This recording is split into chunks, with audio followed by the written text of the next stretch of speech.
दोस्तों, ये घटना उन दिनों की है जब इंग्लैंड में डॉक्टर एनी बेसेंट अपने जीवन के प्रति बहुत ही निराश थी और एक सार्थक जीवन जीने की ललक उनके हृदय में तीव्रता से उठी थी। एक दिन अंधेरी रात में सभी परिवार के लोग गहरी नींद में सोए हुए थे। केवल वही जाग रही थीं और आत्मा की शांति के लिए इतनी बेचैन हो उठी कि इस जीवन से भाग जाने का ख्याल मन में लाकर सामने रखी जहर की शीशी लेने के लिए चुपके से उठी।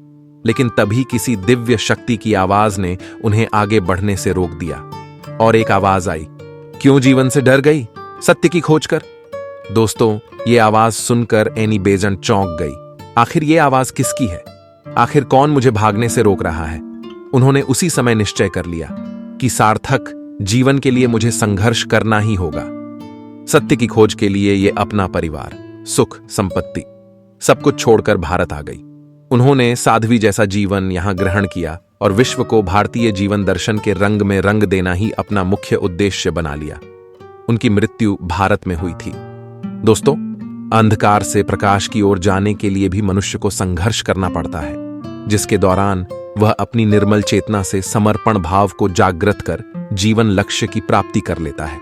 ऐसे संघर्षवान व्यक्ति की ईश्वर भी सहायता करता है, बशर्ते वह सच्ची लगन और उत्साह के साथ सार्थक जीवन के प्रति संकल्पकृत है और उसकी आंखें निर्धारित लक्ष्य पर केंद्रित है। दोस्तों, याद रखें, जीवन सहज नहीं, एक संघर्ष है। कठिनाइयां और बाधाएं जीवन के अटूट अंग हैं। इनसे भयभीत होकर कर्तव्य पथ से पलायन कर देने का अर्थ होगा अपने जीवन मूल्य को नष्ट कर देना। सत्य तो यह है कि कठिनाइयों और दुखों पर विजय प्राप्त करके ही मानव ने इस भौतिक संसार का इतना ऊंचा विकास किया है। दोस्तों, जब कड़वी दवाई के सेवन से रोग का निदान शीघ्र होता है, तब हम अपने जीवन लक्ष्य की सिद्धि में संघर्ष करने से क्यों कतराए?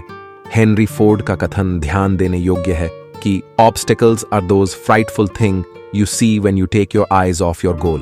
दोस्तों, त्रेता युग में श्री राम जी को 14 वर्ष का वनवास मिला था और फिर लंका पर विजय प्राप्त करने के पश्चात लौटने पर राजगद्दी मिलते ही उन्हें सीता जी के निष्कासन पर अकेला जीवन लेना पड़ा था।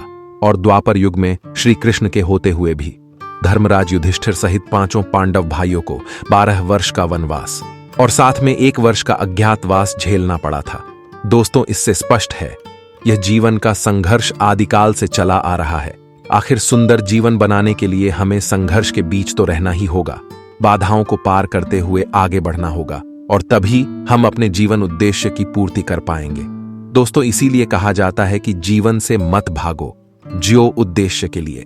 दोस्तों, ये वीडियो आपको अच्छी लगी तो वीडियो को लाइक जरूर करें और कमेंट बॉक्स में जरूर आपकी राय बताएं। साथ ही चैनल को सब्सक्राइब करके बेल आइकन दबाना मत भूलें ताकि ऐसे ही अर्थपूर्ण वीडियो आपको मिलते रहें।